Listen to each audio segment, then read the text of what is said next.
Alright.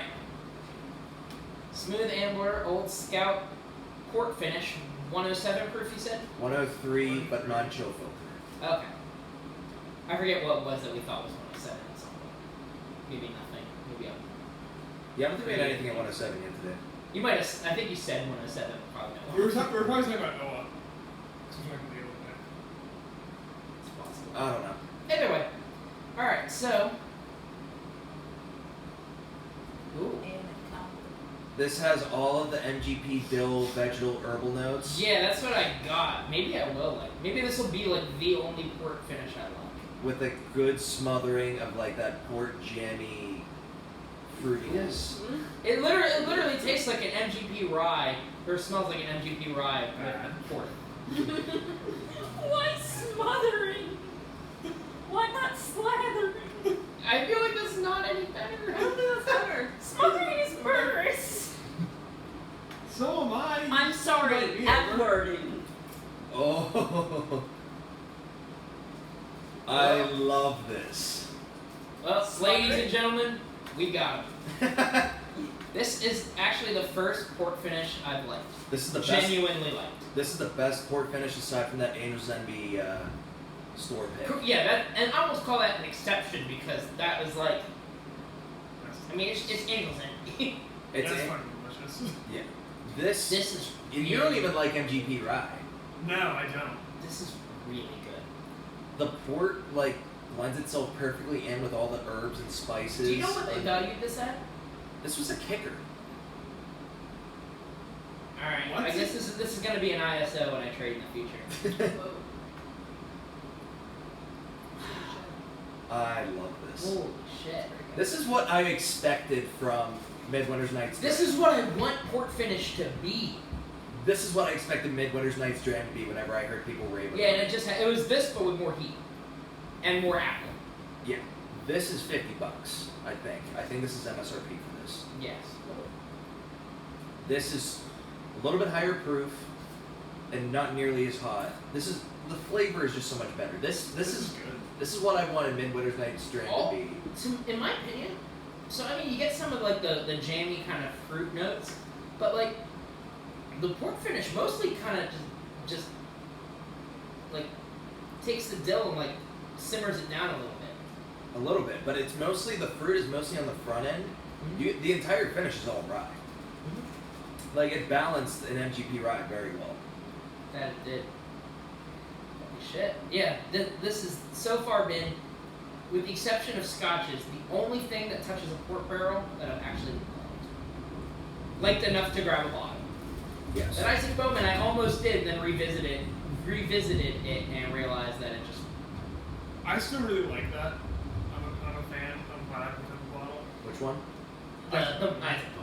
Isaac Bowman is solid. Like, it's good if I want to, like, if...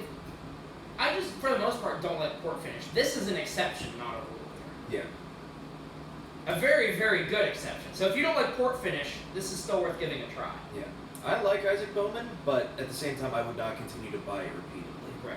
That would be like my... Now this, I'd buy this every day of the week. Yeah, you guys are right. This is the first port finish I've actually liked. I knew just from smelling it you would. Because it's got the fucking dill. The moment it has dill notes, I'm gonna like it. MGP makes the best ryes in the country. Balcones being an exception to that. Yes. Yes, as a blanket rule, I 100% agree. And I don't like MGP rye, so I don't like the dill notes. I was gonna say, you always have your exceptions. Like for me, I did like the Alberta Premium, but that's also It's Canadian whiskey. But the Jack Daniel's Heritage rye and the Single Barrel rye, Those are very those solid. are both really good, and they're not MGP. However, I would agree MGP overall makes the best rye. I think But there's definitely some really solid exceptions to that. yeah. I think that the Jack Daniel's rye I consider like a good American rye. MGP rye is like to me like what I expect in a rye from here on out. Yeah. Like when I think of a rye, I picture like very herbal, very green. And I mean, for me personally, if I'm gonna try a rye, I want the dill notes in it. That's Yes. just what I tend to like most. I'm right there with you on that. But like, this is really good. Yeah. Okay. This is unexpected to me. This is definitely the sleeper of the lineup, I think. It definitely was. Although for me, Correction. I would call the Davies County the sleeper because that's one that like nobody knows shit about. It's sitting on shelves, and it turned out to be a really good bottle of whiskey. I think we expected that to be good though because we knew that Davies Right. County. Well, yeah, that's why sleeper versus I call this I guess an underdog, where I didn't go into it necessarily expecting it to be good. I expected to think of it like I think of every other port finish, and it very much hit above what I expected. That's fair. So I would call this an underdog. I call the Davies County the sleeper. I could understand. Because we're also talking good luck finding it and readily, at least right now, readily available. Yeah. So, and standard versus very much not a standard. Yeah. I really hope old Smooth Ambler just continues to do nothing but source from MGP because I think they have the best like rendition of MGP rye.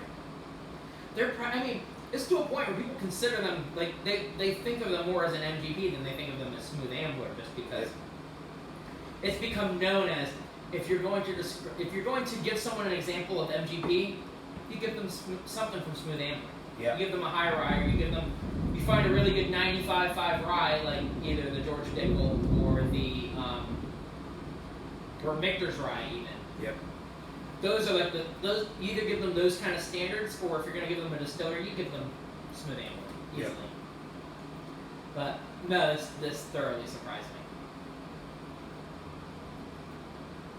I really enjoy this. Yeah, I don't put it as a favorite because I'm always going to lean to bourbon more than I lean to rye typically. But I also feel bad comparing it because I don't want to say, oh, it's not in my top 5 because it's a rye. Yeah. So I would classify them separately, and I put this as one of the better ryes I've had recently. I think I would put this in my top 5 ryes. I put it very, very close. The single barrel rye I put higher than this. Well, that one's more of just a simple whiskey though, like, and I Yes. get that. I don't know if I could place this above that. But 'cause also you know how I think about Alberta Premium, and I put that up in the That's top fair. 5 as well because of how unique. And my other thing too is I put both Balcones above this, but I feel even bad comparing those. Because Balcones is almost in a league of its own because it's so dramatically different from any other rye. I still feel that I'm with my top 5 and count it. It is a rye. I feel bad counting both. I definitely put the cask strength in the top 5. I might just not count the regular just because. I just lump them both together because they're basically the same whiskey with a different proof point.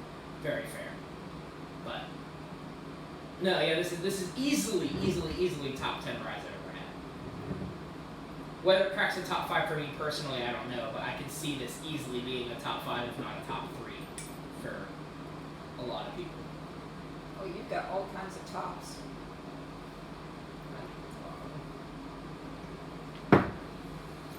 All right, Fuck, that was good.